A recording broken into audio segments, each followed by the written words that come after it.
go and on the timeline. It's how the shooting dinner. Apples give you to not been evaluated by the FDA. The product is not intended to diagnose, treat, cure, prevent any disease or condition. All right, fellas, let's go.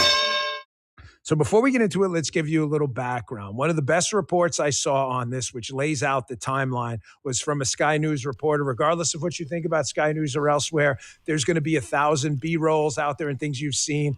This is a short breakdown of what went down so we can kind of level set where we're going to go. And on the timeline, you can see how all of this happened in just probably a 5-minute period or less. Everything was compressed. Check this out.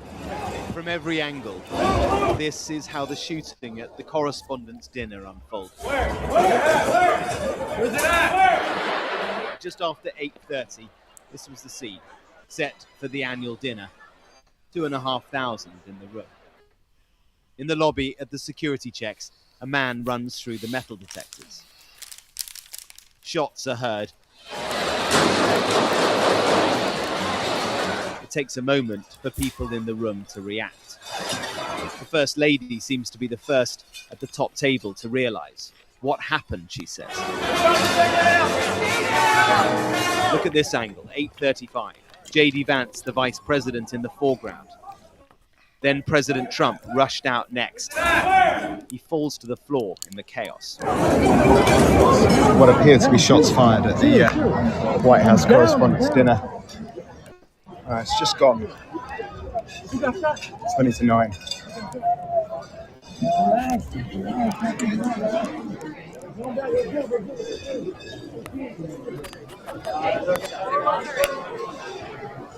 What looked like Secret Service making their way through to the centre of the area now. The nation's top politicians rushed away.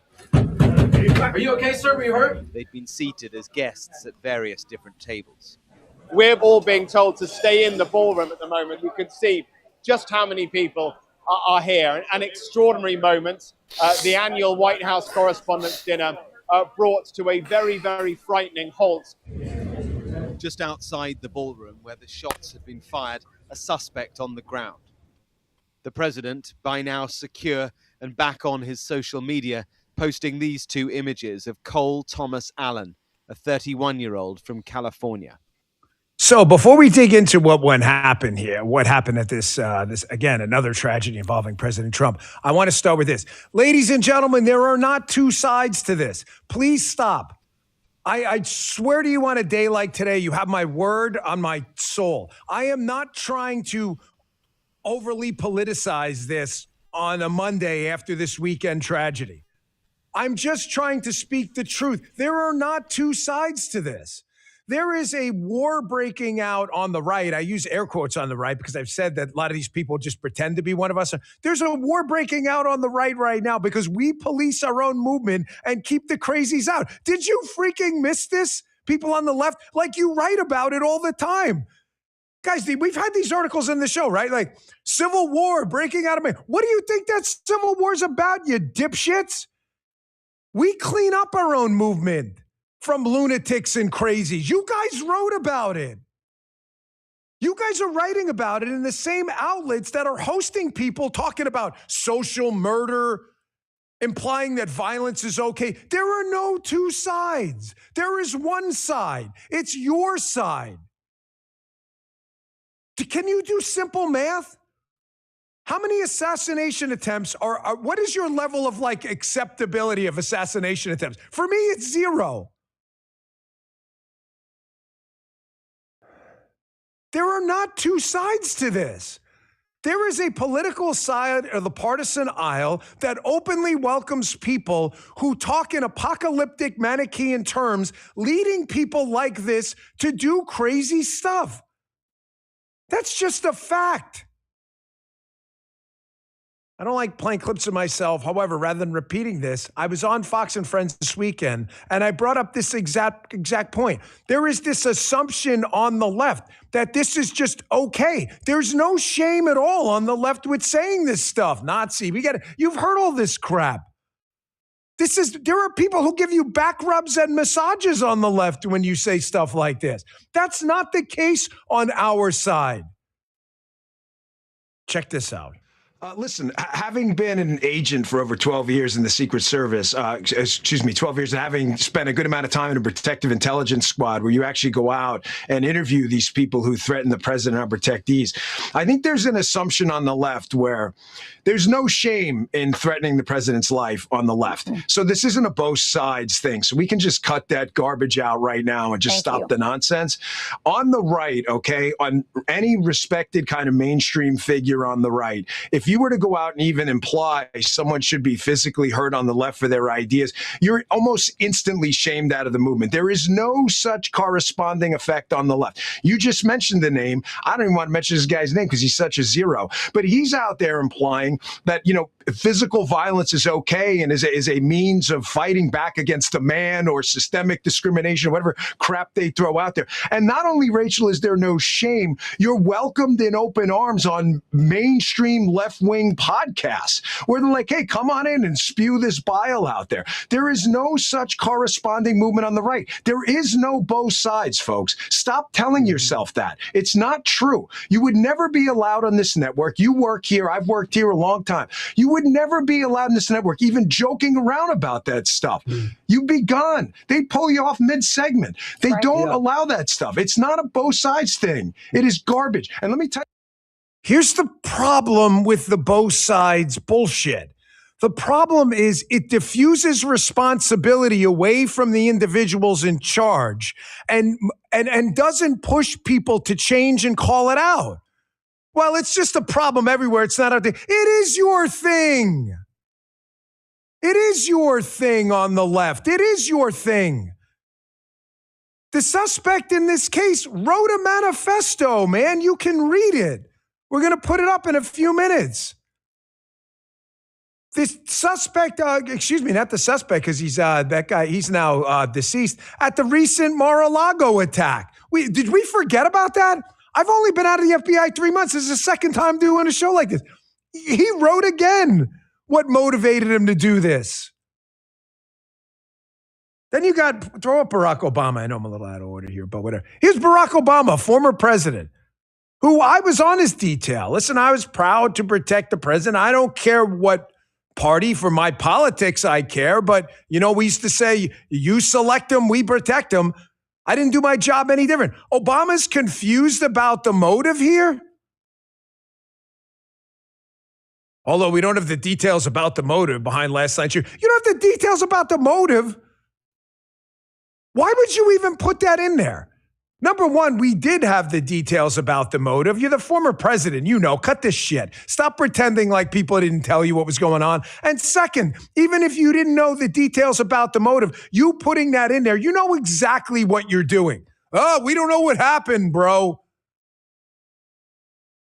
Gee, I don't know. It's only like fourth or fifth time we know about. There's probably tons of other cases that were stopped. That this President Trump, they've tried to kill him. If you don't know, just shut up. He has Secret Service now, Barack Obama. Folks, we know exactly what happened. The Media Research Center put together this little quick montage here. Folks, I strongly encourage you to watch this. You want to know what happens? Let me explain to you. And I mentioned it in my Fox hit there. This is really important you understand this. There's another assumption baked into the left. I'm not talking about the radical left. I'm talking about what they would consider mainstream left-wing voices. The Chuck Todds of the world. I'm not telling you their man. I'm just telling you what they consider. There's an assumption built in that when you say this stuff, democracy's on the ballot, this is the end of times, talking in, like I said, Manichaean, end of world, apocalyptic terms. There's an assumption built in there that you're talking to sane people. Thankfully, most people in this country of 330 million people, Democrats, Republicans, independents, libertarians, far left liberals, most people their politics may be screwed up, but they are sane. And thank the Lord, I'm not using your name in vain, God Almighty. Thank the Lord, most people don't act on this stuff. The assumption they bake in, though, is that no people will act on this stuff. That is incorrect. I was in a PI squad for years in the New York office as a young Secret Service agent, protective intelligence. There are people who think you're talking to them through the CIA and put actual tinfoil caps on. I'm not joking. They think it stops the CIA rays from beaming into their heads. Do you get what I'm saying? When you talk like this, the left is saying to themselves, you know what? People get it. We're just being a little hyperbolic and exaggerating to gin up the vote. That's not what's happening. There is a segment of psychopaths out there that believe this stuff is real, that Donald Trump's going to pull away your right to vote. He's going to put trans people in prison. He's taking little kids and eating them on an island. Donald Trump is a pedophile and a rapist. There are people who believe this. How do we know, guys, they believe it? Because they wrote it in the fucking manifesto. Pardon my language. Sorry. How do we know they believed it? They wrote it. It's right there. Show the other one, too, from the Mar-a-Lago incident just a few months ago. Look at it. Here's the one. I am no longer willing to permit a pedophile, rapist, and traitor to coat my hands with his crime. You don't have to listen to me. Listen to the people who do this stuff. Here's the one from the Mar-a-Lago incident just a few weeks back. A couple of New York Post has them. Well, you see why, by the way, that they're constantly using people who never, ever cared about this stuff before, who are Trump's enemies. They can't stop talking about the Epstein case and Donald Trump. Now does it make sense? They know they're causing a dangerous situation for him outside of politics. Physical danger. Here's the other one.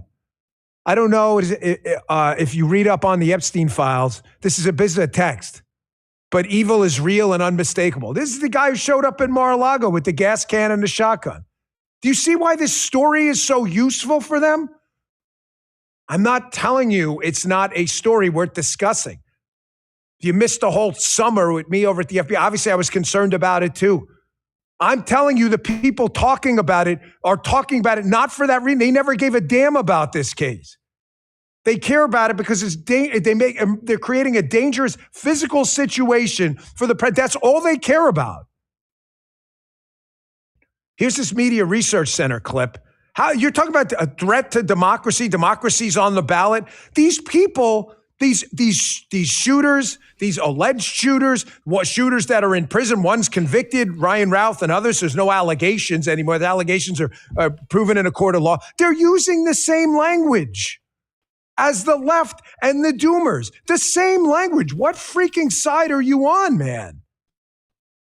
Okay, I'm going to go ahead and pause this here and move on. I'm 18 minutes into this 1 hour and 21 minute video, and I will include this in my daily news wrap-up.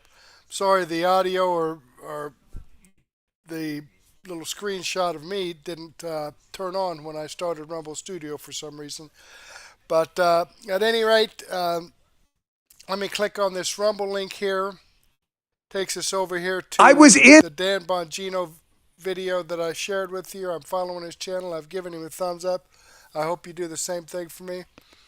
Now, I've heard all kinds of stories. In fact, I've got a story coming up from Benny Johnson about how the Secret Service lied about something. I didn't listen to the whole thing. But there has been a lot of criticism of the Secret Service on this. Now, it's my understanding that this guy was staying in the Hilton Hotel where this dinner was happening, okay? So they can't have the hotel empty everybody out that's paid for a room. They can't do that. You know, what they need is a little more secure location. And that is one of the reasons that Donald Trump is building this new ballroom by the White House, so that they can have a place that is exclusive and well protected, and not have a bunch of people that are renting rooms walking around. This guy ran through that lobby area, and Secret Service was on his ass like that. In fact, he didn't even get in the room. They had him down and stripped and handcuffed. So what more could the Secret Service have done? Like I said, this guy was staying at the hotel. So, I mean, they can't search everybody in the hotel. They can't keep track of everybody in the hotel. In fact, I heard that Ronald Reagan was actually shot at that Hilton hotel. That's where Ronald Reagan got shot. Now, there's been a lot of assassination attempts and assassinations. John F. Kennedy. Okay, what did the Secret Service do there? Nothing. Think they were driving the car. Okay, walking along beside the car as he got shot. Secret Service was with Ronald Reagan when he got shot at that same hotel. Okay, you think that would have told him something, but obviously they've had many of those dinners since Ronald Reagan was president. Okay, now the Secret Service did fall down on the job when Donald Trump actually got shot in Butler, Pennsylvania. In fact, one of the spotters, I mentioned this before, had the guy in his sights who was getting ready to shoot at Donald Trump, and they told him not to shoot. The only reason that he did shoot is because that guy shot at Donald Trump first, or a few times, and then they took him out. So that was the Secret Service under Joe Biden. But I think the Secret Service, now that Donald Trump is president, has been cleaned up a little bit. Okay, now that I got that off my chest, let me jump back here. Okay, Susie Pohl, 2016 and WBS, thank you for chatting. I appreciate that. Anybody else want to jump in there? By all means, go ahead. Let me know what you think in the chat or the comments about what I was saying there. I think the Secret Service actually did the job they were supposed to do. And there's been a lot of people saying, oh, well, they took J.D. Vance out first. Well, Donald Trump, he said he was wondering what was going on, wanted to see what was going on. And J.D. Vance was, okay, he'll go. But they had armed, I don't know if it was Secret Service or who it was, Army or Armed Forces, National Guard, up there with their M16 standing in front of that table in case anybody came in that wasn't supposed to be there. They probably would have got shot. Let's see what AP for Liberty has to say.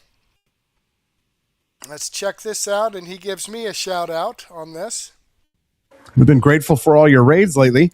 Kermode Bear is here, Barney Styles, Joni Rankin, Steph EP, Thormock, Amy J. Easley. Who else?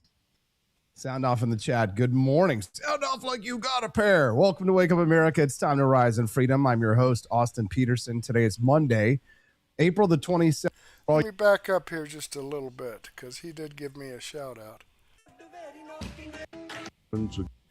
Zu bringen, doch etwas einen Zug hinzufügen, Pinsels gesehen hatte. Ich warf einen Blick darauf und dachte mir, das würde verdammt gut an meinem Gesicht aussehen. Roll. Good morning, pineapples. Good morning. Murtek, what's up, Hat? How's it going, man? All right. We've been grateful for all your raids lately. Kermode Bear is here. All right, so let me get up here to the 12-minute, 36-second mark, I think it is. Here we go. Looking very good and very nice. He's got some interesting things to say. Something to read, Mr. President. He appears to reference a motive in it. He writes this, quote, administration officials, they are targets. And he also wrote this, I am no longer willing to permit a pedophile, rapist, and traitor to coat my hands with his crimes. What's your reaction to that? Well, I was waiting for you to read that because I knew you would, because you're horrible people, horrible people. Yeah, he did write that. I'm not a rapist. I didn't rape anybody. Do you think he was referring to you? Excuse me. I'm not a pedophile. You read that crap from some sick person. Yeah. I got associated with all stuff that has nothing to do with me. Yes. I was totally exonerated. Your friends on the other side of the plate are the ones that were involved with, let's say, Epstein or other things. Get him. But I said to myself, I'll do this interview and they'll probably, I read the manifesto, he's a sick person, but you should be ashamed of yourself. Get her. Because I'm not any of those things. Mr. President, these are the gunman's words. Excuse me. Excuse me. You shouldn't be reading that on 60 Minutes. You're a disgrace. But go ahead. Let's finish the interview. The other thing. That's my president. Good morning, Rise and Freedom. I'm Austin Peterson. You're watching and listening to the Wake Up America show, and we are on the For Liberty Network. Wake Up America starts right now. Good morning, pineapples. Looking very good, very nice. Good morning, pineapples. Looking very good and very nice. Engels wrote about the concept of social murder. And Brian Thompson, as the United Healthcare CEO, was engaging in a tremendous amount of social murder, the systematized forms of violence, the structural violence of poverty, the for-profit paywalled system of healthcare in this country. And the consequences of that are tremendous amounts of pain, tremendous amounts of violence, tremendous amounts of deaths.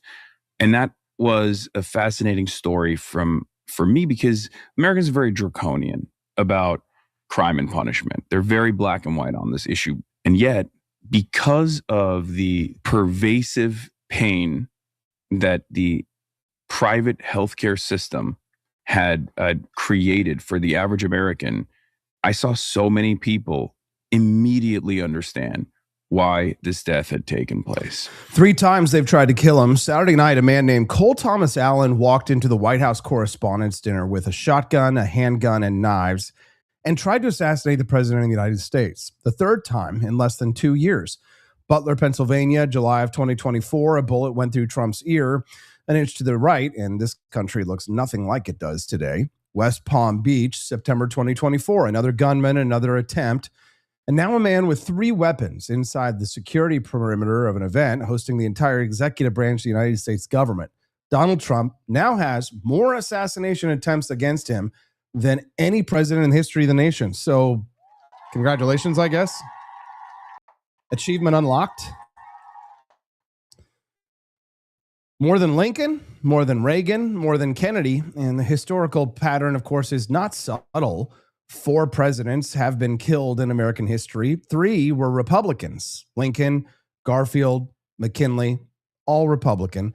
Every president who has been shot and survived, Teddy Roosevelt, Ronald Reagan, Donald Trump, Republican. Gerald Ford survived 2 attempts in a single month in 1975, Republican. In 2017, a Bernie Sanders volunteer opened fire on Republican congressmen at baseball practice in Alexandria and nearly killed Steve Scalise. Rand Paul was violently attacked by his own neighbor. This is not a coincidence. This is a pattern, and any honest person looking at those numbers knows exactly what that pattern means. Cole Allen was not a madman in the way that they want you to picture. He graduated from Caltech, one of the most elite engineering schools on earth. He earned a master's in computer science just last year. He wrote a manifesto that listed targets in order of priority. Administration officials prioritized from highest ranking to lowest. He chose buckshot over slugs specifically to reduce the risk of rounds passing through walls. So this was not exactly rage. This was cold engineering. He donated to Kamala Harris. He attended No Kings rallies in California. He was a member of the Wide Awakes, which is a left-wing activist organization. And of course, he had anti-Trump, anti-Christian rhetoric plastered all over his social media. His manifesto called every person who was in that ballroom complicit because, in his words, they chose to attend a, quote, a speech by a pedophile, rapist, and traitor. Now, he didn't invent those words because those words have been pouring out of cable news television hosts for years by late night television politicians with platforms and microphones that Donald Trump is not just wrong, but evil. Note that Alexandria Ocasio-Cortez, who has referred to Trump as Hitler on many occasions, said last night, well, she's sorry that this happened. Well, you're sorry that Hitler was not murdered? Really? Why would you be sad that Adolf Hitler was not murdered? You see, they've been making the case that Donald Trump is not just wrong, and by extension, you are not just wrong, but you, the listener to the Wake Up America show, the type of person who might support Donald Trump, you're not just mistaken, you're subhuman. You're not just a political opponent, you're an existential threat to democracy itself.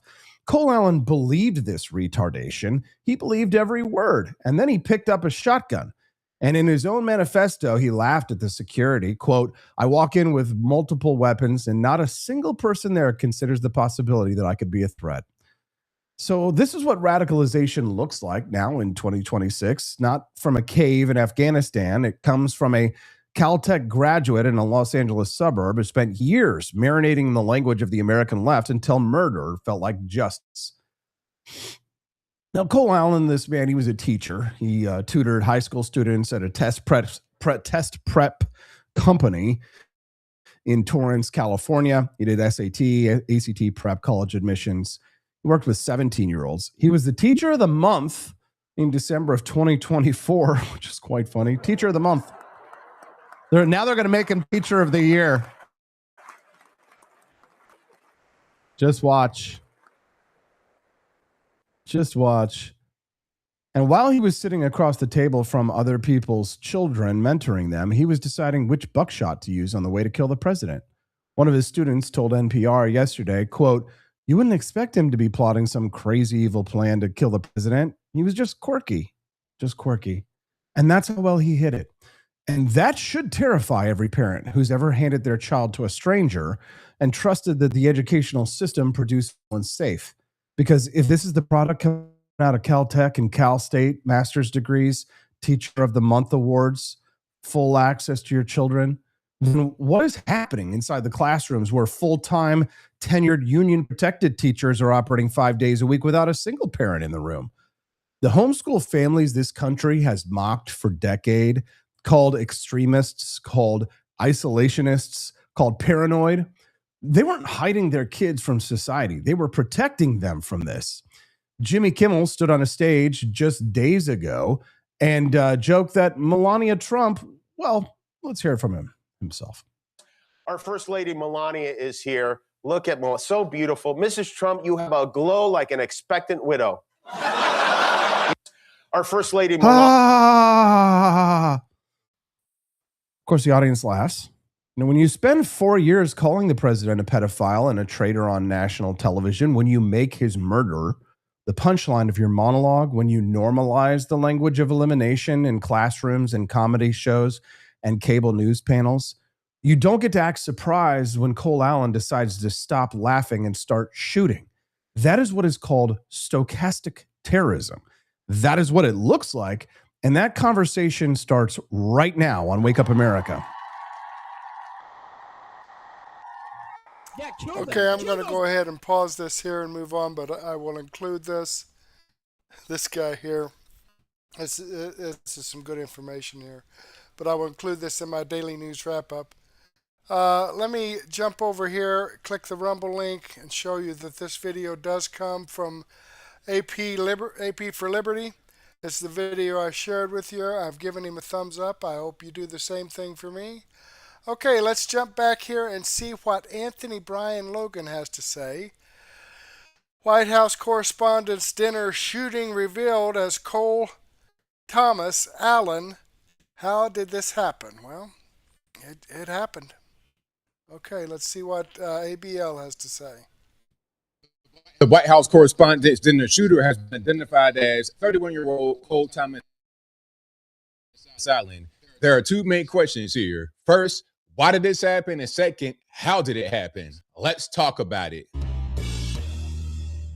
How's everybody doing? My name is Anthony Brian Logan, and today we got to talk about the White House Correspondents' Dinner shooter, 31-year-old Cole Thomas Allen of Torrance, Los Angeles County, Southern California. Now, this person traveled by train across country to the D.C. area.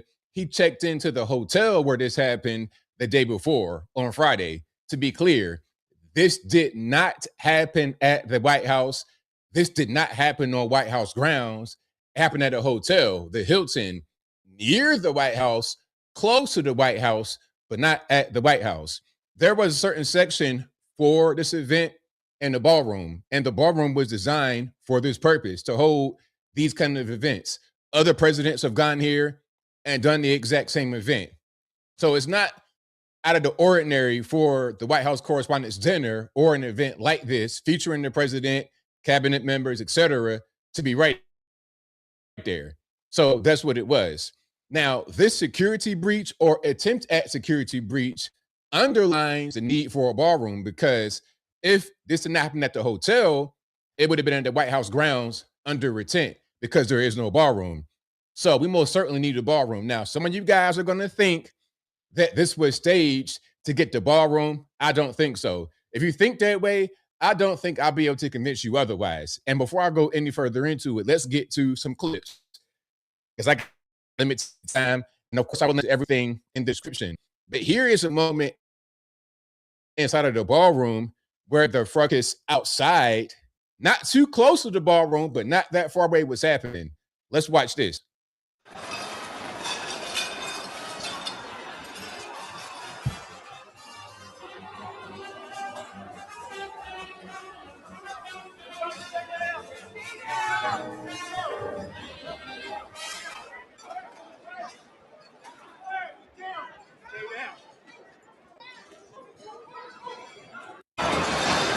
Now, I was watching this live last night, and shout out to you guys who were on the live stream with me. During the live stream on C-SPAN, I was able to hear like boom, boom, boom.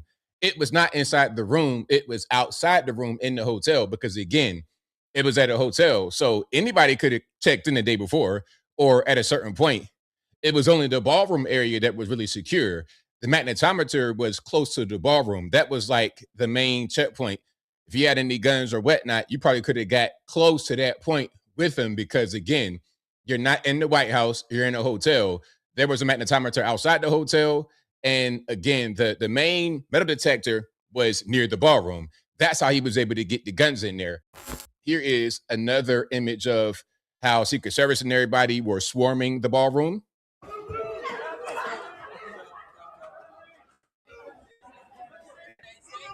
Now people are getting evacuated, you know, because you got a lot of cabinet there. And protocol is get the cabinet out. Get the cabinet out, because it could have been some kind of terror attack. It could have had a bomb or something. And now you're talking about a big piece of the cabinet that runs the government is not able to function. So the protocol is get the cabinet out. If they got wives or kids or whatever, okay, leave them behind and let's get the cabinet out. That's the protocol. That is how it's supposed to be. Okay, some may think that's not right and it's not the way it's supposed to be, but that's just the way it is. Now, here is a witness who said she saw the person assemble the weapon in front of her, because again, the guy was a guest at the hotel the day before, and he was able to get himself into some kind of room, some kind of service room, not necessarily too far from the ballroom. Let's hear from her. It's literally from me to that building, and there was a security guy there too. I mean, I don't think anyone knew what he was doing. Describe him. What did he look like? I'm not even sure what he looked like. And what made you think he's the shooter? How do you know he's the guy? I saw him put the gun together and start shooting. Oh my God. Yes. I mean, he put it together and started and ran towards the stairs to go down to the ballroom. Who did he shoot and what direction did he shoot? What did he shoot?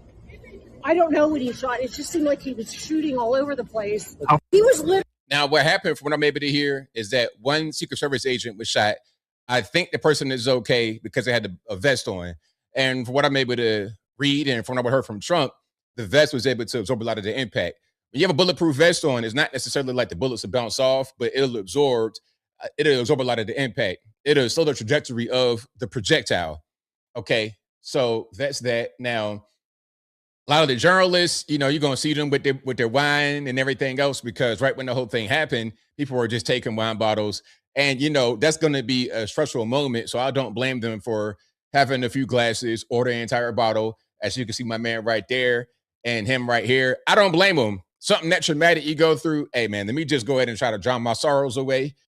Now, here is the shooter being interviewed back in 2017, just so you can understand how he looks and how he sounds. College student Cole Allen developed a prototype for a wheelchair emergency brake. The wheelchair brakes tend to lock the wheels, but don't actually lock the chair to the ground. The idea with this is to prevent it from moving at all. Recent Aging into the Future conference held by St. Barnabas Senior Services and the Eisner Foundation offered a test college. So the guy was super smart. He was like a scientist, but he was a school teacher. So I don't know why you go from being an engineer scientist to a school teacher. That seems like kind of a, you should kind of aim for a little bit higher. Nothing wrong with being a teacher. I'm just saying, why were you not like working for NASA or something like that? I don't really know. But again, that's him. That is a shooter back in 2017. Now, here is a more recent picture from 2024. He had a sister that lived in Rockville, Maryland, which is interesting. You got to rate her house the same as you rated his house out there in Torrance. His brother is the one who alerted police out there in Connecticut about the manifesto that he has. We'll get to that potentially a little bit later. And I don't know why that information was not relayed to Secret Service, or if it was, I don't know. But he had 2 guns, a shotgun and a handgun. At least 2 guns, a shotgun and a handgun that he purchased legally. Now, here is a video showing him attempting to breach this security, this particular choke point in the hotel. Check it out. Lieutenant Hasan, you monitoring this area? Very cool. Obviously.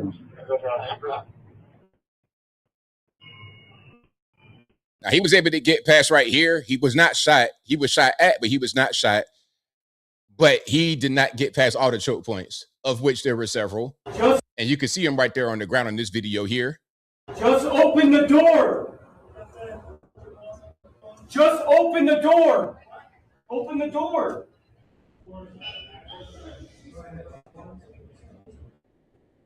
So there he is on the ground right there. Now, he has no clothes on, in my opinion, because once they apprehended him, they took him to make sure he didn't have any kind of explosive device or anything like that on his body, because that could have been a thing as well.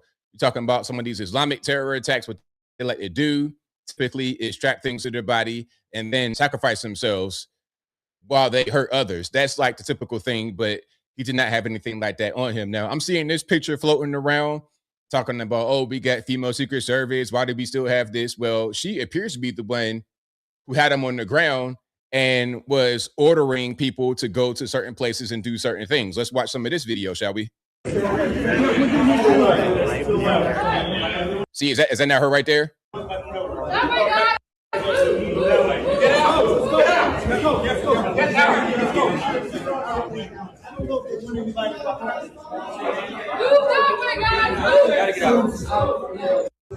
Now, sorry for the bad camera angles, but you're not dealing with necessarily photographers. You're dealing with the people that are in front of the camera, behind the camera, because it's the White House Correspondents' Dinner. You got 2,000 journalists there, not necessarily cameramen and women. But let's continue here. Now, that is a picture that was released on Truth Social of the shooter, 31-year-old Cole Thomas Allen of Torrance, Los Angeles County, Southern California. Okay, that is him right there. Now, I don't think he was shot, because once you meet the MP7 on you like this, when you're trying to get past him, you're probably going to go ahead and lay down. If you don't lay down, the MP7 submachine gun, fully automatic, gas powered, armor piercing, it'll lay you down if you don't get down. Okay. Now let's keep on going. A little bit of a fun fact. Well, not so fun fact. Secret Service has not been paid for the past 2 months because of the DHS shutdown. Pretty interesting. Now, some that say this is staged. Okay, who staged it? Here are heavy tactical units going to his residence out there in Torrance. Okay, if I'm not mistaken. Is this Torrance? Yes, it's in Gramercy Avenue, 218th Street, going to search his residence because he had weapons and a manifesto. Oh, and aside from the shotgun and the pistol, he also had several knives on him when they arrested him. Now, as I close, I want to say this. Shout out to all the first responders running right to the threat and neutralizing the threat, getting them arrested. If there's anybody that is with him, get them as well. If the sister is involved out there in Rockville, not far from DC, get her as well. Anyone involved with this, you got to get. But I just want to make one thing clear as I close. This is Trump derangement syndrome, and it is pushed by the media. It is pushed by the politicians. They push hatred toward the president. They push hatred toward anyone who aligns with the president. In his manifesto, he said, I'm targeting the administration. But curiously, he did not include Kash Patel, really random. The guy, I think Trump said it. Trump said there's a lot of high IQ people who are totally nuts. This guy, Cole Thomas Allen, appears to be one of them. And I think I'll leave that right there for now. And what say you? What's your opinion about this White House Correspondents' Dinner shooter, Tomas, again, 31 years old from Torrance, Southern California? Whatever your thoughts are, let me know in the comments below. You guys know where I'm at. This is Trump derangement syndrome, pushed by the media, pushed by the leftist politicos. And when there is political violence, it is always from the left to the right. Somebody going to try to say January 6th. So, okay, 6 years ago, well, I can name events that happen consistently all the time on a monthly basis, weekly basis, that come from the left to the right. That is hateful, that is violent, dangerous, deadly even sometimes from the left to the right. We're talking about gunshots, harassment, abuse. All of that is left to right. It is not a both sides issue. It is not a matter of, oh, well, the right does it too. No, it is the left. And they've been doing it for years and years and years, going all the way back to Abraham Lincoln in 1860 something, where he got shot in the theater. It's the same people doing the same thing, and it has not changed for the past 200, 300, 400 years in this country. But whatever your thoughts are, please let me know in the comments below. And that's all I got to say for this video. If you like what you heard, please comment, rate, share, and subscribe. Peace. All right. Great information. Great information. Okay, let's jump on this Rumble link here and show you that this video does come from Anthony Brian Logan. This is the video I shared with you. And I'm following his channel. Give him a thumbs up. I hope you do the same thing for me. All right, let's jump back here and see what Wendy Bell has to say on From Cancel to Kill Culture. From cancel culture to kill culture. Her title is From Cancel to Kill Culture. Let's see what she has to say. Fun. Murtag, hey, rated the stream. I'm so glad you did. Thank you for sharing us with your people. Look at this, 2,100 people breaking the internet. Their people should rumble. Yeah, hit the rumble button. Okay, let me get this up here. Who are on television today saying, in 2007, somebody ever planned indoctrination that goes subjects who could get involved. Something very peculiar in this world, and it would be a very timely case study. There would be no shortage of potential subjects who could get involved in some kind of research on this, because I think there is something more than just grooming and indoctrination that goes into creating a clone trooper. And a clone trooper is somebody who's willing to shut down whatever common sense they have, whatever personal decision-making they've used all their lives and have done quite well with, to just shut it down and follow the lunatic ravings of somebody else, telling them what to do, what to feel, what to say, how to act, how to vote. Because I don't understand how we can have very intelligent people in this country and have a big, big, big problem with reality. I see very clearly what's going on. President Trump is the great disruptor. He's disrupted everything. They thought they had him. They thought they took him out. They hatched something back in 2017 in the Oval Office, right? Didn't work.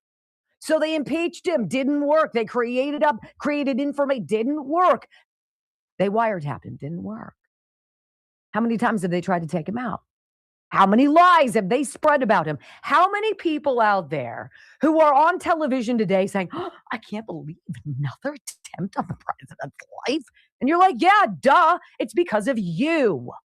It's because of the suck media. It's because of Democrats whose party sold them out so long ago, who don't either care or aren't aware of it. It's all of these voices on the left.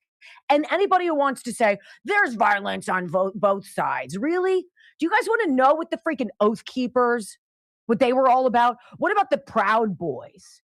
Are these extreme people who go out and hunt and kill their opponents? No. No. You know what they do?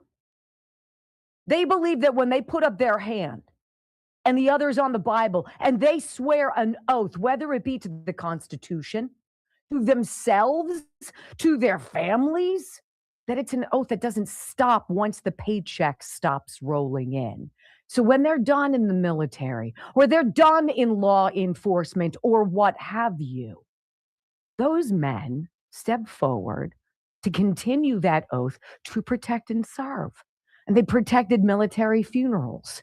And they've gone to all sorts of monuments. They've gone to all of those statues that were racist, that these whack job liberal weirdos demanded needed to be erased so this new narrative could come in.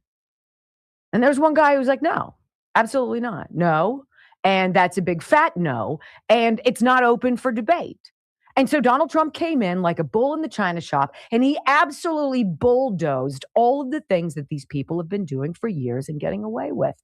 Ilhan Omar and her surprising $30 million net worth explosion is just one tiny cog in this machine of people who've gotten away with so much, who've lied to you, and who need you angry and addicted and pissed at the world so that they can continue doing what they're doing. And then came the great disruptor down the freaking escalator, stairs, and they all made fun of him. Oh, look at this loser. He's going to be president, right? And then you and I were like, pal, this is our chance. This guy says what we feel. This guy's got the stones to pull it off. He's got the bankroll to not care what they do to him. He's got it all. And we were like, yes. And they hate us for it. This dude who decided to travel across the country on a train with weapon bag and was able to make it with multiple guns, multiple knives across the entire continental United States to get to Washington freaking D.C. to spoil the White House correspondents' dinner and ostensibly try to get some shots off, I would imagine, at President Trump. But if you could take out a couple other people, what the hell? What this does to us, you guys, is expose the degree to which the left has lost its collective mind. And we heard it from Karine Jean-Pierre when she was that White House press babe for a hot second of suck. She said it all the time. Joe Biden used his time all the time to call Donald Trump an extreme threat to democracy. And it grew.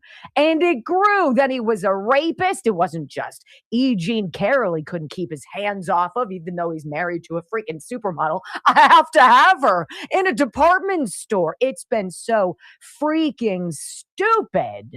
And I'm sure if you're on the left, you feel very dejected. Because we laugh at you, but now you've gotten things to a dangerous degree. You know what Republicans don't do? We don't go around shooting people we disagree with. You created this mess on the left, mainstream media. You created it, Jake freaking Tapper, you smug schmuck, who then tried to sell a book, and he peddled that freaking book for a month about his surprise about Joe Biden's cognitive decline, even though you and I were like, dude, guy's a freaking marshmallow. What happened? What's going on? And Jake Tapper had no idea for 4 years. But if you buy his book, he's got all sorts of neat secrets in there. Are you kidding me? The thing I find so curious about this whole event is now a third attempt on President Trump's life. It's so curious that the security seems very similar to what happened in Butler, Pennsylvania in July of 2020. What was it, 4? When Thomas Crooks took those shots. The same sort of feeling from the people who attended that White House Correspondents' Dinner. I felt that day, that hot surface of the sun, summer day, everything was wrong. You could cut it with a knife. And the people at that dinner, several of them experienced the same feeling. So who is it that wants this president to die? Is it the left? Is it the right? And to what end? And in what world did it make any sense to anybody to have almost the entire line of succession to the presidency in one room with 2,600 people, all of the media? You have Hegseth, you have Rubio, you have J.D. Vance, the president, the first lady. Who else? You had Bessent, you had Scott Bessent, you had Speaker Johnson. This was like ultimate survivor, right? The lone survivor, who's the one that squirreled off away in a bunker somewhere when everybody else is together for the State of the Union. How did this one whack job teacher, who was clearly a product of the indoctrination system that he no doubt was teaching to his students, how on earth does that guy get into a building where all of these people are at the same time? And God bless President Trump for saying the Secret Service were the heroes. Heroes? Or is it supposed to be this porous, the security around President Trump? I don't know, ladies and gentlemen, but we're going to talk about it. We're going to talk about all of it. I have no interest in this guy. I have no interest in his stupid diary, which now we call a manifesto, because make no mistake, glorifying that schmuck is going to give birth to how many others who dream of being a hero to the left. What a sad, sad day for the Democratic Party. Yes. When we come back on the Wendy Bell radio program, President Trump, the moment he could have blamed the media for creating the narrative that he's a fascist, that he's a rapist, that he's a pedophile, that he's a clear and present danger, he didn't take it. He provided grace and calm and positivity under pressure. I voted for that. Next on the Wendy Bell Radio Network. Yep, but she knows how to say it. I mean, the mainstream media should be saying how horrible this is, not glorifying this guy. Traditionally trained. Welcome back to the Wendy Bell radio program. You know, if you are new to this show, I will tell you I am a traditionally trained journalist. I went to college, graduate school, worked 30 years in the industry, made it all the way to the top of my profession. I understand the media. I understand TV. I'm understanding radio more and more. And I will present you the facts that I can find, and I'll tell you how to fact check me so you can make the best decisions for you and your family. That's sort of the gist of this relationship that we have together on this program. But I will tell you, I also enjoy dabbling in the rabbit holing.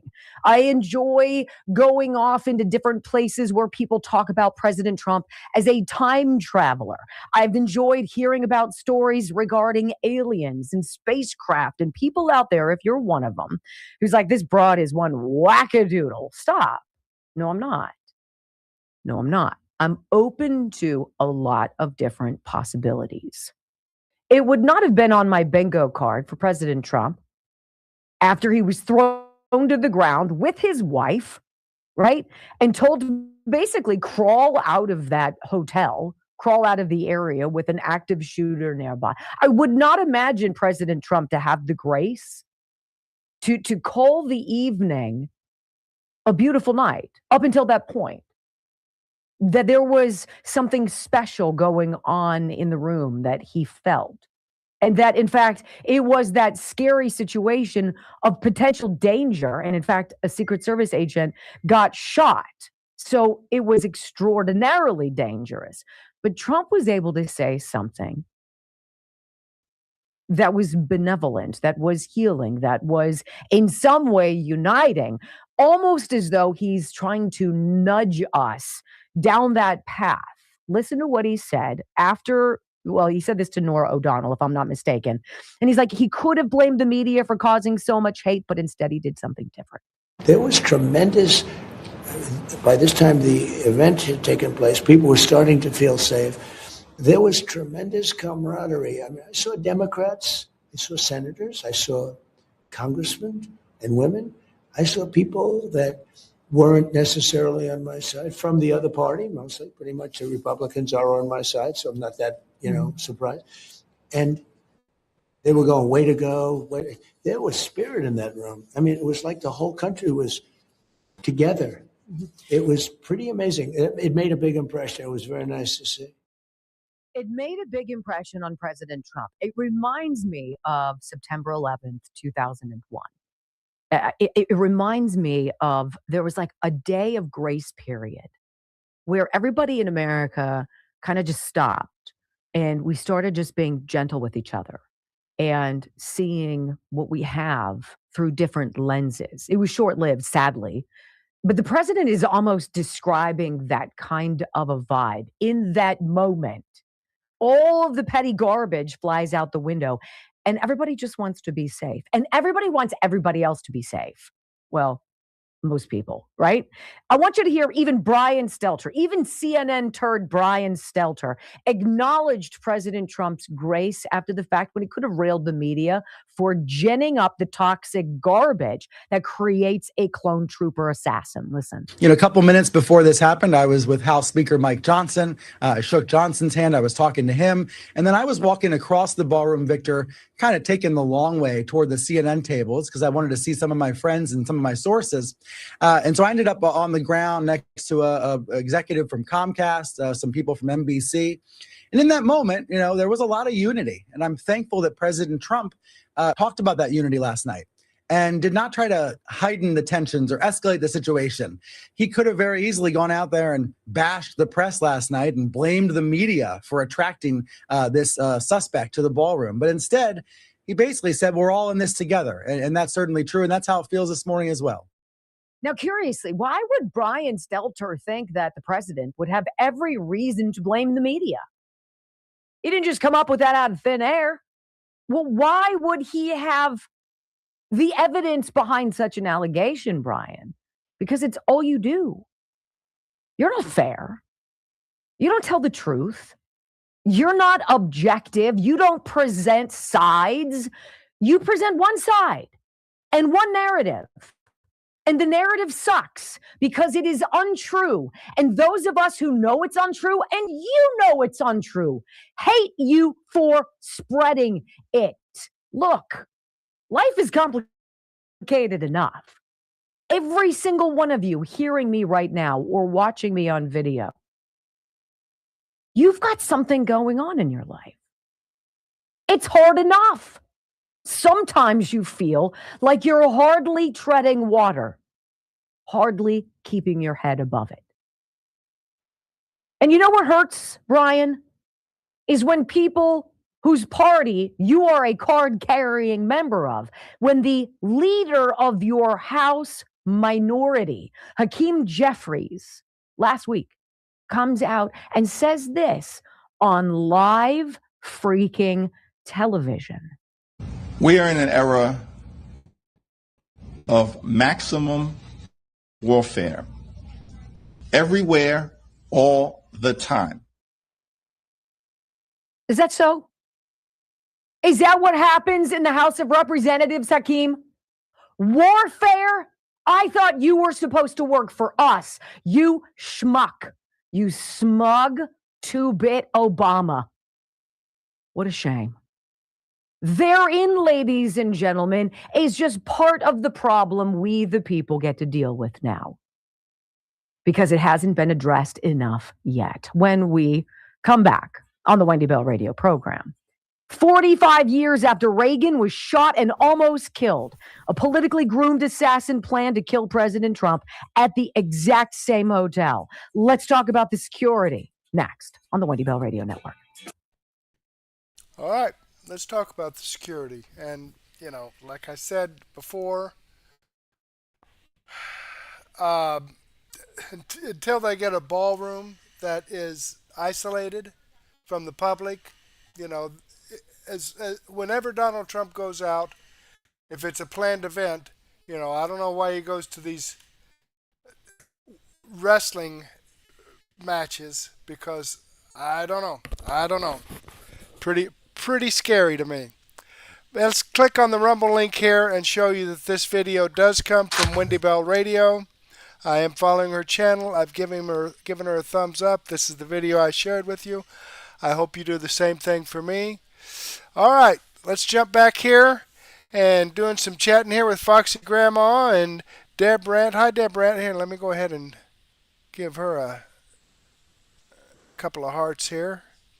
There we go. Okay, let me close this up for right now, folks. Give me a chat. Let me know what's going on. Let me remind you, folks, that these videos come directly from the producer. I've got the links to the producer right here in the description box. I've got the links to the producer's channel right here in the description box. So if you want to visit their channels or see more of their information, it's right there for you. These videos that I've shared with you are videos that I've posted here on Murtec.com, where I have over 55 no-nonsense, over 40 no-nonsense, common sense, logic, and truth videos. I did have 55, but there was a couple of, actually about 4 or 5, 6, maybe 7. I think I've got 48 channels here on my website. They just, like SGT Report, I stopped sharing him. He got kind of weird with the things that Donald Trump was doing. And granted, you know, some of the things that Donald Trump does, I sit and think, wow, that's kind of weird that he did that. But it seems like when he does something like that, it pans out for the positive. So when people like Candace Owens, I don't share her information. Tucker Carlson, I don't share his information because, you know, if it doesn't go exactly the way they think it's supposed to go, even though Donald Trump has, you know, gobs of insider information that we don't have, and he's making his decisions based on that. You know, I might think, that's weird, but I'm not going to go out and criticize things that he does, because he knows more about what's going on than I do, or Tucker Carlson, or Candace Owens, or SGT Report. So there's a lot of channels that I don't share anymore because they're, you know, they go off on the deep end and start making accusations that are unfounded. Okay, but at any rate, getting back to my monologue here, my closing monologue, I'd like to share all the information that's on this page, but unfortunately I just don't have the time to do so. And that's why I've put together Murtec's Daily News Wrap-Up, where I have, it says 26 videos in here. I've got about 9 or 10 hours worth of information. Here's the Wendy Bell Radio video that I just finished up on, the Dan Bongino video that I started out on, and the AP for Liberty video. I've got some X22 report, We the People News, On the Fringe, American Center for Law and Justice. I've got some And We Know in here, Dr. Steve Turley, Black Conservative Perspective, a ton of information here, folks. So, you know, go ahead and take a break, though. Grab a cup of coffee and a donut or a sandwich and a soft drink, and meet me back here in about 15 or 20 minutes, and we'll get this going for you. But in the meantime, before we take a break, I want to go ahead and share some information here with you from on Rumble Premium. Here we go. If you haven't already, make sure you download the Rumble app. It's free, simple to use, and the best way to stay connected to the content you want. Once you've got it, search for my channel and hit follow. That way, you'll get a notification every time we go live, no missed shows, no extra steps. You can grab it right now using the link in the description or the pinned live chat. Download it to your phone, and you're ready to go. And if you prefer watching on the big screen, Rumble is available on all major streaming devices and smart TVs. Just search for Rumble, follow the channel, and be part of the action.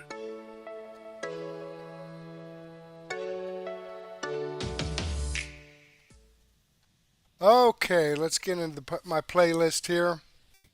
And remind you again, folks, give me about 15 or 20 minutes, and then we'll come back here, get this set up in my Rumble studio, and we'll start off with my daily news wrap up. But in the meantime, I do want to thank you for being with me. Hopefully, I'll get to see you again later, and may God bless.